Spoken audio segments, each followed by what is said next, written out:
જો કોઈને ત્રિદોષ હોય તો એ કઈ રીતે આપણે ડાયગ્નોઝ કરી શકીએ, એટલે કે આપણે કઈ રીતે આઈડેન્ટિફાઈ કરી શકાય કે કોઈને ત્રિદોષ છે? ત્રિદોષ તો બોડીમાં હોય છે, પણ એ ઇમ્બેલેન્સ આપણે જાણવું હોય તો આપણે એનું પહેલાં જે નોર્મલ કામ જે છે એ ખબર હોવી જોઈએ, બરાબર ને? કે જેમ કે આપણા શરીરની અંદર જે કફ છે, બરાબર, તો કફ એક બેલેન્સ સ્ટેટ રાખે છે કે શરીરને બળ આપે, જે બી જગ્યાએ લુબ્રિકન્ટ જોઈએ ત્યાં લુબ્રિકન્ટ પૂરું પાડે. પણ જો એ જ દોષ વધી ગયો ને તો શું કહેવાય કે આપણને શરદી ખાંસી થઈ શકે છે, બરાબર, અથવા ઘટી ગયો ને તો ઘસારો કે એવું કંઈ પણ થઈ શકે છે, બરાબર. તો આ રીતે આપણે વિચારી શકીએ કે કફ દોષની વૃદ્ધિ થઈ અને ક્ષય થયો, બરાબર.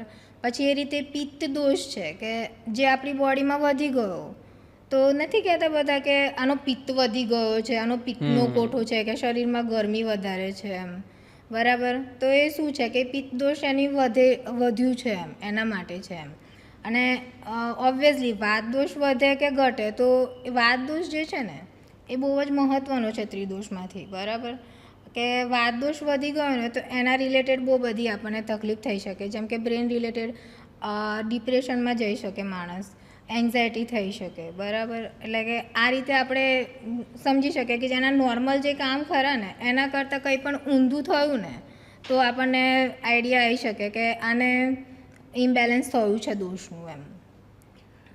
કોઈ એવું ઉદાહરણ આપી શકો તમે? આટલા બધા પેશન્ટ્સ જોતા હોય કે જેમને કોઈ દોષના કારણે, દોષના ઇમ્બેલેન્સના કારણે કોઈ રોગ હોય અને એ તમે આઈડેન્ટિફાઈ કર્યું હોય તો આપણે એ પણ આપણા ઓડિયન્સને જણાવી શકીએ.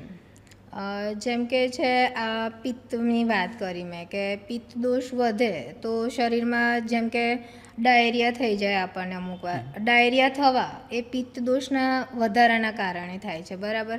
એ સિવાય જો વાત દોષ વધી ગયો ને તો આપણી બોડીની અંદર એ કોન્સ્ટિપેશન કરે છે એમ, કે કોન્સ્ટિપેશન થયું હોય કોઈ પણ માણસને તો મોસ્ટલી ઋતુ પ્રમાણે જોવા જઈએ તો વર્ષા ઋતુ જેમ કે ચોમાસાની ઋતુ છે અને એમાં જો માણસને કોન્સ્ટિપેશન થયું તો એ વાત દોષના રિલેટેડ છે એમ.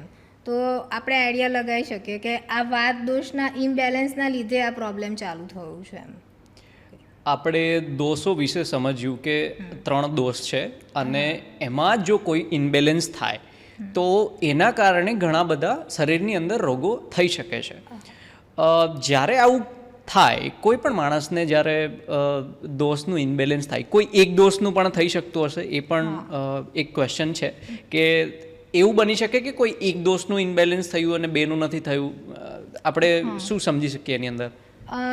એવું પણ થઈ શકે કે એક દોષનું થાય અને 2 દોષનું ના પણ થઈ શકે. પણ અત્યારે કેવું છે કે કોઈ એક વસ્તુ થવું એવું થતું જ નથી એમ, કે એક સાથે 2 વસ્તુ હોય જ છે, કે વાત અને પિત્ત વધી ગયો હોય, કે પિત્ત અને કફ ઘટી ગયો હોય, યા વાત વધ્યો હોય ને કફ ઘટી ગયો હોય, એ રીતે હોય, બરાબર. જેમ કે હવે વાત પિત્ત કફ મેં તમને કીધું કે ત્રિદોષ છે, બરાબર.